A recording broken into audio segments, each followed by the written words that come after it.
Alright, we are back on Hero Colosseum, and this is not necessarily a deck idea. I would like to call it a deck idea, but it's not really a deck idea, because the deck ideas, they're ideas for decks that could possibly work out if you were to take it online. I don't think this would work out online. I really don't, but it's my absolute favorite figure in the game. This man right here, old Vegeta Blue.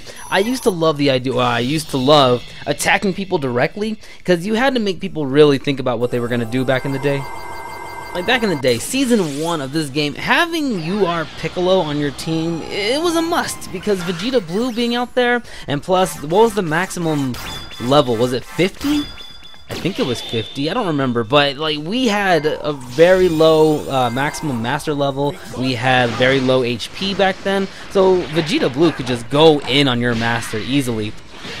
And it was my favorite thing to do back then. I used to love having Vegeta just go out there, just go in on somebody's master, and sometimes you would have people who would double up on the column that Vegeta was in, but then when they did that, they left another column open, so I had somebody else attacking the master. It was a really fun thing to do.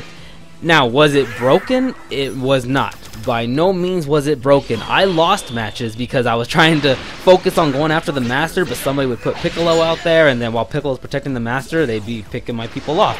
It wasn't broken, but it was still a really good strategy back then. These days, not so much. There's way too many figures protecting the master. There's way too many figures. Now we have Toa, who can swap Vegeta's attack and his speed, and this Vegeta doesn't have a whole lot of speed, so once she swaps him, he ain't doing no damage.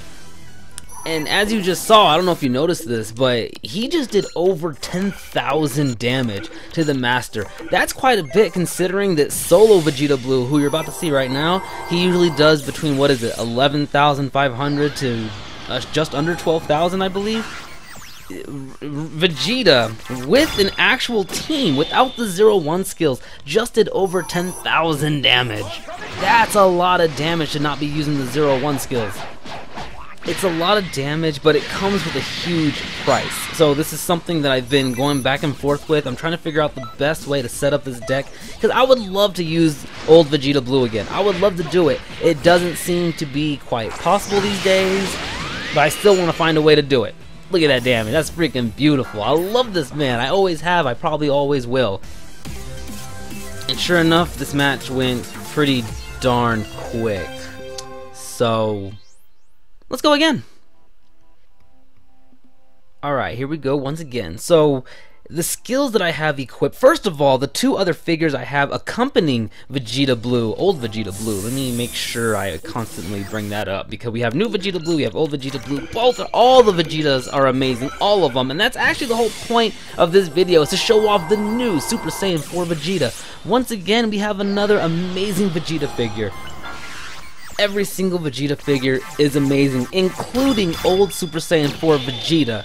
He's not the worst figure in the game. Maybe in terms of actual matches, gameplay-wise, he probably is the worst figure in the game. But he's amazing for farming. I don't know if any of you have ever tried farming with him. He's freaking amazing. So that's another amazing figure. I don't care what nobody says. He's not the worst figure in the game. And like I said, in terms of an actual match, probably. But check this man out right here. He is going in.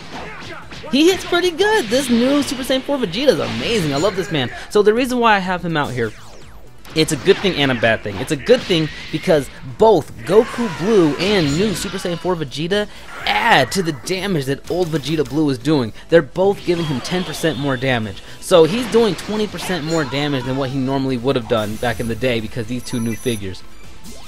On top of the fact that they're giving him more damage, they are protecting themselves. New Super Saiyan 4 Vegeta gives himself an extra 700 to his defense. That's as much as you get when you put on Defense Up Second. So he has Defense Up Second already equipped without wasting one of his item slots. Super Saiyan Blue Goku, he subtracts 10% of the damage he takes. So both of them are protecting themselves. The only one who's not being protected is Vegeta Blue. So unfortunately, I have to put Defense Up Second on him to make sure that he has some kind of defense so he doesn't get knocked out right away. So that being said, I have Defense Up Second, Attack Up Second, and ADM Up Second on Vegeta Blue. Why do I have those? Well, defense is so that he doesn't get knocked out because we are going second, and Attack Up and ADM Up Second are both because they're still the strongest buffs in the game. They always have been, they probably always will be. And the reason why, well, see, there's a lot of talk right now about what the best skills are, because the new A skills are amazing. They're freaking amazing. But they're not the strongest buffs in the game. It's still the second skills. And rightfully so, they should be the strongest skills in the game. And the reason why is because they come with a risk. They come with a huge risk. You have to go second to use them, so you're getting attacked first. Now, the biggest problem is this new Toa figure, and I've brought her up in the last couple videos a lot. She's like an anti-Revan figure, it seems like, because I love making decks that go second. This woman is meant to mess those decks up, because decks that go second usually consist of figures with high attack and low speed, and now she switches that crap to where you're doing no damage at all. She really put a wrench in my plans. Really.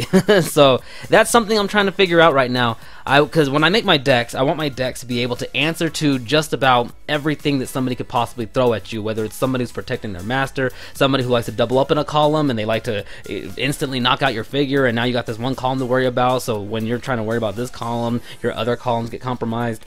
There's all these different things that can happen now, which is amazing. I actually really like that, because it used to not be that hard in this game, but now there's so much stuff you got to worry about.